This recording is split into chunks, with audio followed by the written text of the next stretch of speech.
It takes the average person 450 meters in 12 seconds to reach terminal velocity.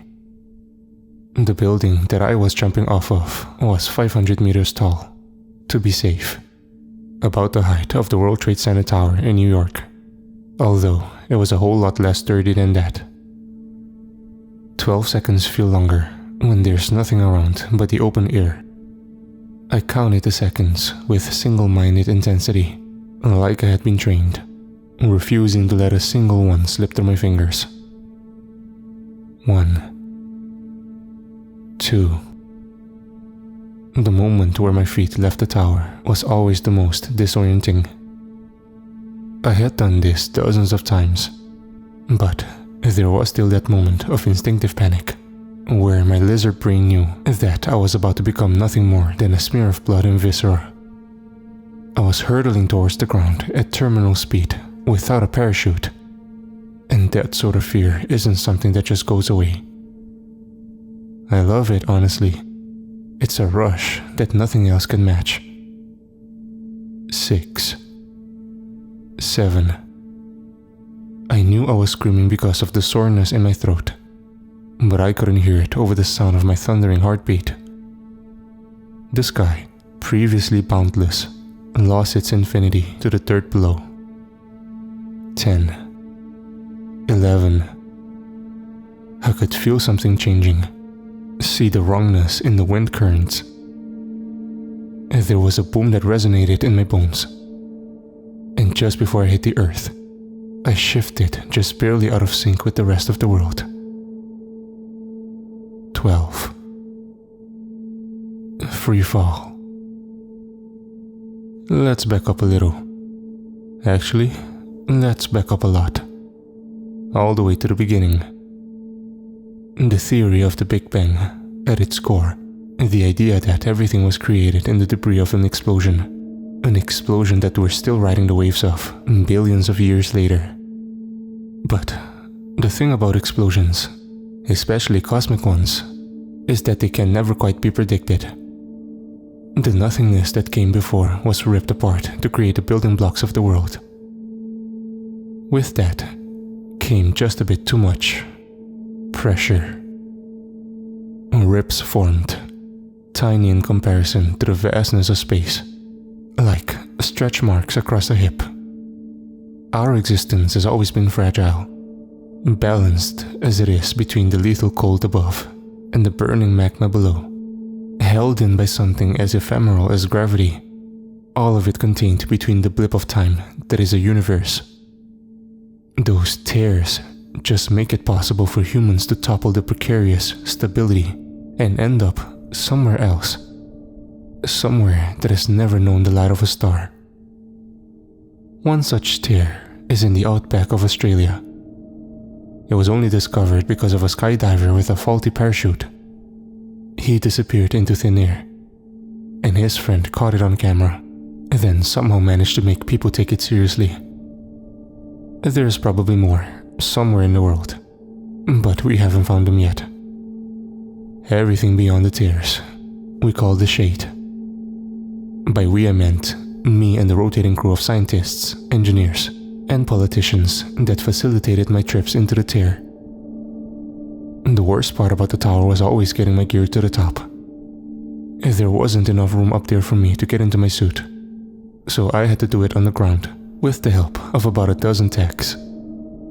The suit itself was a combination between a spacesuit and an outfit meant for deep-sea diving, and it weighed 41 kilograms. It was one big piece, with no seams, except for the hatch in the back that I stepped in through to reduce the possibility for leaks. Where I was going, the air was not only toxic, nor just passively deadly. It was going to be actively attacking me. Once the tech had sealed me in and done their checks, I had to lug myself in the suit into the elevator and wait the small eternity it took for the rickety thing to haul itself up the tower. It was made as quickly and safely as possible, but building codes had long since been disregarded. As I got higher and higher up, I could feel the building swaying and hear the tortured groaning of the elevator cables.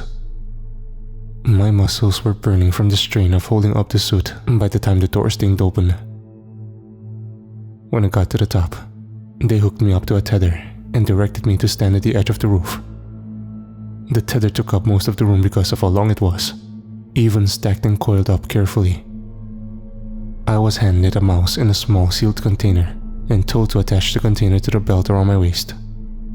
The mouse probably only had an hour or so worth of air, but that didn't matter much. In all likelihood, it wouldn't survive long enough to suffocate. The lab coats were bustling around with a fervor born of having cool science things to do. They cooed over their shiny machines and only spoke to me when they had to, using the radio in my suit because I couldn't hear anything through the thick fabric of it. They did their best to stay away from me. It was subtle, but I noticed in the way they kept a foot of distance at all times. The lingering glances, the refusal to turn their backs to me. I was the crazy bastard that had willingly gone into the shade dozens of times, and then actually came back. They were scared of me. We had only found one tear, but the mathematicians and astronomers were almost certain that there are more, somewhere. They thought that the others might not be located on Earth. They might not even be near Earth, but they did probably exist. The RIPs, or at least the one I went through, weren't very cooperative with human science. They didn't exist according to every instrument that got pointed at them, and the only way to access them was inconvenient at best. The thing coming in had to be falling at terminal velocity. It had to be fairly small, and there couldn't be a way to stop the fall. If any of those conditions weren't met, the portals just wouldn't open. You would fall straight through the empty air and splatter to pieces on the rocks below. The most interesting part, to the scientists, was that the RIP somehow knew if someone had a way to stop their fall. We weren't sure initially why the tether didn't prevent me from going into the shade, but the current working hypothesis is that since the cord isn't strong enough to hold me up or catch me, it doesn't count. It had been tested over and over with dozens of different types of equipment: gliders, jetpacks, bungee cords, even Spider-Man type web shooters. Every time, the tear stayed stubbornly closed. But there seemed to be no way onward. They couldn't exactly throw someone off the building with no way to catch them. At that time, I was working as an intern to the actual scientists, and I very much wanted to jump off the building. I had always been an adrenaline junkie. I didn't have much to live for anyways, and it sounded like fun. So when the scientists had all gone home for the night, I had grabbed one of the hazard suits, some rope and gear, and a buddy who was just as lacking in common sense as me. At that point, we were drunk as hell, and even when confronted with a long drop down, I was still absolutely ready. My buddy took more convincing, but eventually he came around too, helped along with a couple more beers. We rigged up an amateur pulley system, tied the rope around my chest in the loops of the hazard suit. And then, I jump before I could think better of it. 12 seconds. That's long enough to realize your stupidity, and almost long enough to regret it. My body was being pulled apart like taffy. My organs were shattering under the weight of infinite dimensions. And then, I was in the shade. It's impossible to describe exactly what it's like there. It was the endlessness of the deep ocean evident in the horizon line between sky and sea. Or maybe the place where lost socks go. Or the heartbreak of losing a child. Or the thousands quilt squares piled around Grandma's house that she said she'd get to later. Or the way midnight coffee just tastes different than morning coffee. It was like nothing I'd ever known before. I was addicted from the very first glimpse. I only caught a peek of it that time, before my body saw me blink out of existence, panicked, and pulled on the rope as hard as he could, slinging me back into the real world, where I fell onto the ground, slowed by the strange physics of the shade. He reported it later as somewhat like an optical illusion. He didn't close his eyes. He didn't look away. but I went fuzzy. And then, I was gone so seamlessly that he didn't realize what had happened for several seconds. At that point, the tower didn't have cameras. The only interesting thing about the building was its proximity to a phenomenon that couldn't even be accessed yet, and security was assumed to be a waste of money. So, I had the option to say nothing, and in all likelihood, I would never be found out. But I wanted to go back in, and even in the short moment that I'd spent there, I could feel the air eating away at my protective suit. Afterward, I'd seen the marks where the fabric had decayed. I knew that I'd need money and resources if I wanted to go back. I told the head scientist what I'd discovered, and after a good 2 hours of yelling, it was agreed I would be the one to go back in the shade. Frankly, I think I was the only person who wanted the job. I could hear a person talking to me over the radio in my suit as soon as I fell through, but I couldn't respond. The first couple of moments are always disorienting, and I was too busy trying to remember my own sentience to parse the vast streams of words being thrown at me. I've been describing it with metaphors because it isn't just a physical place. I perceive it through thoughts just as much as I do through sight. But I think the closest thing on Earth is the open ocean at night, when the sky and the sea merge together in the distance, and everything is completely dark because the stars are covered by clouds. When I'm in the shade, I fall towards the horizon line forever, skimming over the waves and dipping my fingers into the water. Ben! The man on the radio said. Ben, come in. This is Miller. Talk to me. I'm not Ben. I giggled, the adrenaline rush making me giddy. I'm Agent Splat. There was a long moment of judgmental silence, and I cleared my throat awkwardly before Miller seemed to decide to just move on. Are you in the shade? He asked. Yeah. I said.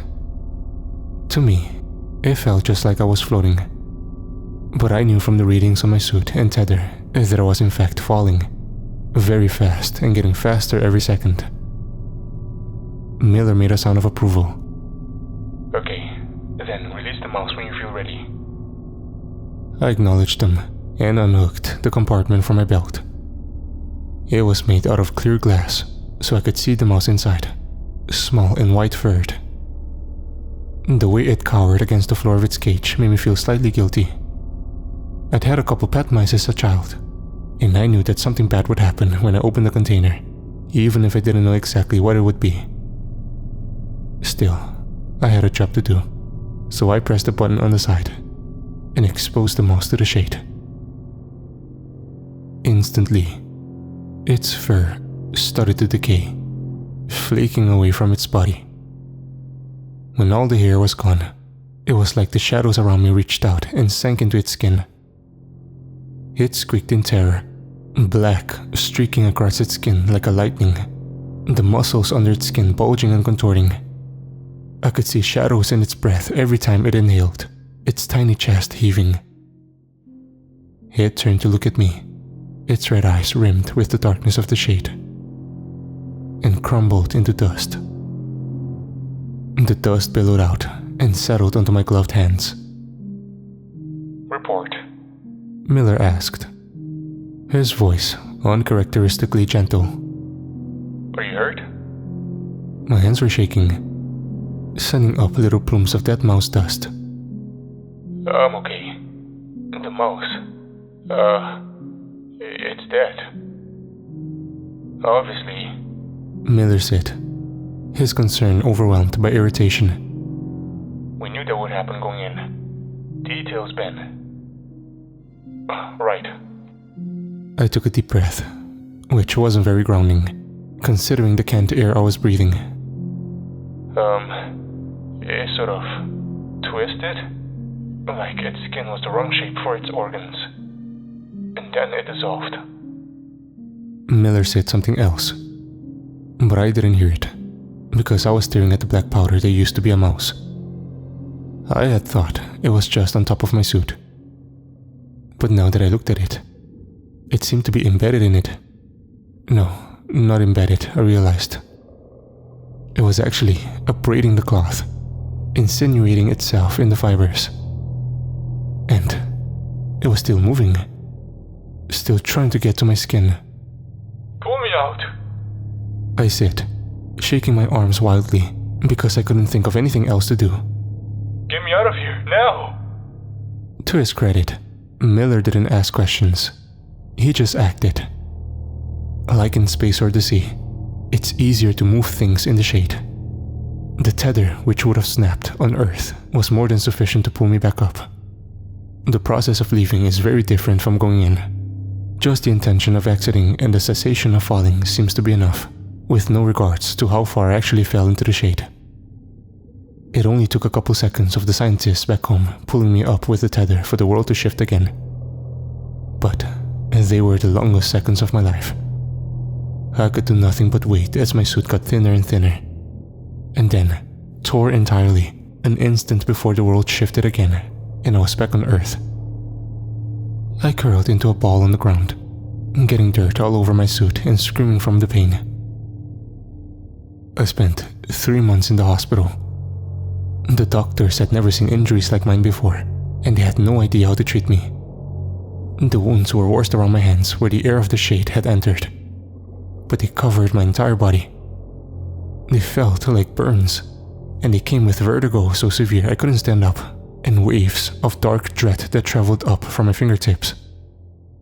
They looked like shadows shifting under my skin, but were strangely flat, like a tattoo. I was kept hydrated and given pain medicine that barely helped. But other than that, there wasn't anything that could be done for me. I just had to heal on my own, which I did, laboriously slow. The shadows never went away entirely, but the pain did eventually, and they disappeared from everywhere except my hands, wrists, and fingers. It might be more accurate to say that they collected around my hands, pulling under my nails and making bracelets around my wrists. My hospital bills were all paid for, and in return, I spent hours undergoing every test under the sun. They didn't exactly keep me prisoner, but they locked the door during the night. As soon as I could move on my own, I snuck out of my bed at midnight and wrapped my wrist in blankets. And then, I punched the window as hard as I could. I felt the impact of my arm, which was still shaky and weak, and the glass barely cracked. But I kept going. I was done with the shade. I wanted nothing else to do with it. The hospital was built under the assumption that people would want to stay inside, not run away, so it was easy enough to leave without being seen. I withdrew my meager amount of savings, covered my hands with long gloves, and got the cheapest train ticket I could find. I just wanted to get as far away as I could. The train thundered across dry dirt, over a small creek, around a mountain, and with every mile, I felt safer. Soon enough, the train went dark, all the other passengers settling down to sleep. I couldn't sleep, seized by the fear that if I closed my eyes, I'd end right back at the tower, staring over the edge and deciding to jump. My palms itched in my gloves, irritated by the coarse material. Looking out the train window, at the endless flat landscape that flew by almost as fast as I saw it, I could almost imagine I was looking out at the shade. As I thought that, I felt my fingers beginning to burn, a pale imitation of the way they'd felt on the day that the shade got into me. I rubbed my palms together and did my best to ignore it, but the burning kept getting worse and worse, creeping past my wrists towards my elbows. After a quick look around to make sure that the other passengers were asleep, I finally gave in and peeled off my gloves. The shadows under my skin were swirling, more active than they had been in weeks. Then, they actually pulled up off of me, becoming smoky three-dimensional tendrils instead of just laying flat. I tried to push them back in by flattering them against my thigh, but they just spread out in a halo around my hand, then popped right back up again when I moved it. They twisted around each other, forming a vaguely circular shape right above my hand. I felt that vertigo that had haunted me during my recovery. And then, with a pop, a mouse appeared in the center of my palm.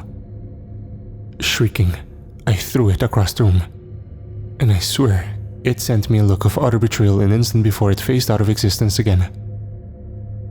By the time people started looking over at me to figure out why I was screaming, the shadows were back to their usual state on my skin.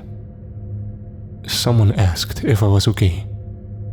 I nodded vaguely in their direction and huddled further down in my seat, wrapping my arms around myself. I was hoping that if I just got far enough away, it would all stop. When that train ended, I got on a bus, then another train, eventually ending up in Brisbane. I got the first room for the night that I could, and decided that I was going to hide in the bed until the world stopped trying to kill me. When I woke up, the mouse was on the pillow next to me, fast asleep, and my shadows were retreating into my skin.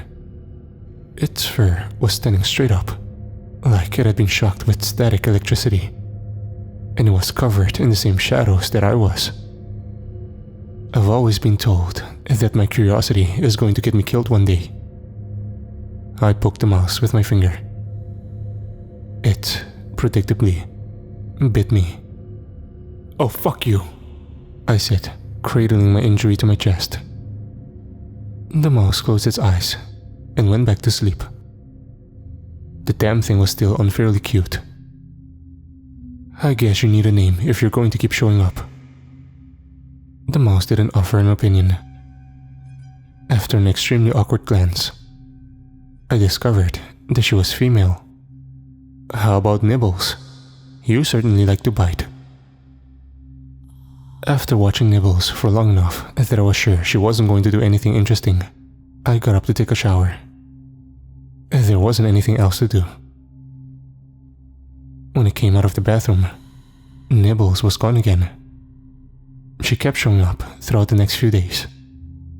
I spent them trying my best not to think too hard and get stuck in fear. And honestly, I started to look forward to her visits.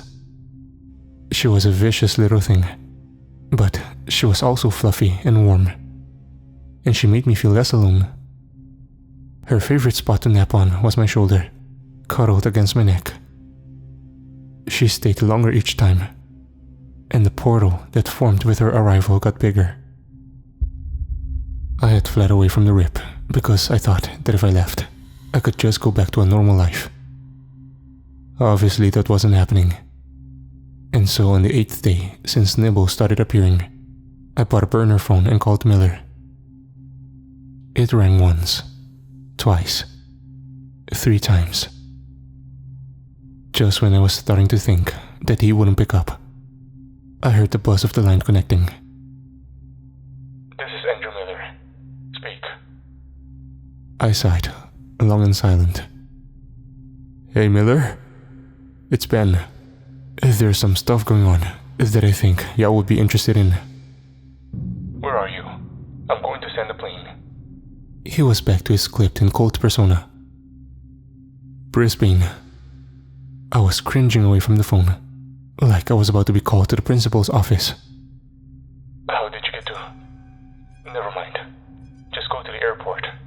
I'll text you instructions," he said. I wasn't ready to give up that easily.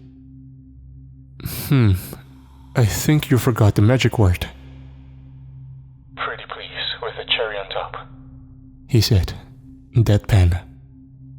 I laughed and hung up on him. The plane, when it arrived, was tiny and slightly rusted, with only room enough for me, Miller, and the pilot. And by that I mean just me and Miller, because Miller was the pilot. He gave me headphones so I could hear him through the ambient noise that such small planes always came with, and then proceeded not to talk to me for the whole flight. Nibbles appeared 30 minutes into the flight. I was used to the whole routine by now, But Miller was so shocked, he almost crashed. "What the fuck is that?" he asked. I scooped her up in my arms. "She's Nibbles." That does not answer my question. I rolled my eyes, which he didn't see because he was focused on flying the plane. "The mouse that you had me release in the shade. She's been visiting me." Miller glanced over again, and his eyes widened. "Does that usually happen?" The shadows weren't going back into my skin like normal. Instead, they got bigger, twining around my arms. They brushed over my seat and the control panel in front of me, devouring everything they touched. "Land the plane," I said. "Now!" He banked hard, sending me rattling against the wall, and sent us toward the ground at full speed.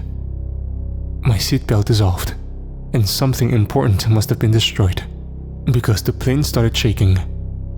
The door next to me protecting me from the open air was disappearing as I watched. "Almost there," Miller murmured. The ground came into view. On a particularly hard jolt, the door finally fell away, and I went with it. I caught a glimpse of Miller reaching out for me, panic in his eyes, and the only thing I could see was the sky. Free fall. 12 seconds. So much time to think. But my mind was empty. I closed my eyes before I could hit the ground. The shade opened around me and crawled into my pores. I waited to die. I expected to die, or at the very least, to experience the same burning pain. But a moment passed, then another. And when I finally peeled open my eyes, I was still alive, hurtling through the shade with no tether. I fell for a meaningless amount of time. I got thirsty, then hungry, but never to the point of pain or death. I got lost in the falling. When the first image came, I thought it was a mirage. But then it happened again. They were just flashes, snapshots of other worlds. Crystal trees, burning air, dinosaurs that talked like humans. A civilization on the brink of collapse, another just beginning to grow. Fields of animals grown like wheat. A wall bisecting the earth. Colonization of the universe by a race of lizards. Wastelands and paradises, all connected by the shade. I was crying, sobbing with my eyes wide open. Just when I thought I couldn't take anymore, it ended. I landed at the foot of the tower, unharmed. I don't think this is where it ends though. Or at least, it doesn't have to end here. Nibbles just appeared. And this time, the portal she came through isn't closing. And it's bigger than ever. Big enough that I could fit through if I crouched. I've always been filled with wanderlust. Always been a bit of an adrenaline junkie. It's what drove me to jump off the tower in the first place. My mom called it suicidal curiosity and lack of regard for my own full self. She might have been right. But the shade chose me for some reason. And after I finish recording this, I'm going to walk through that portal. And then, I guess, I'll see how far I can fall.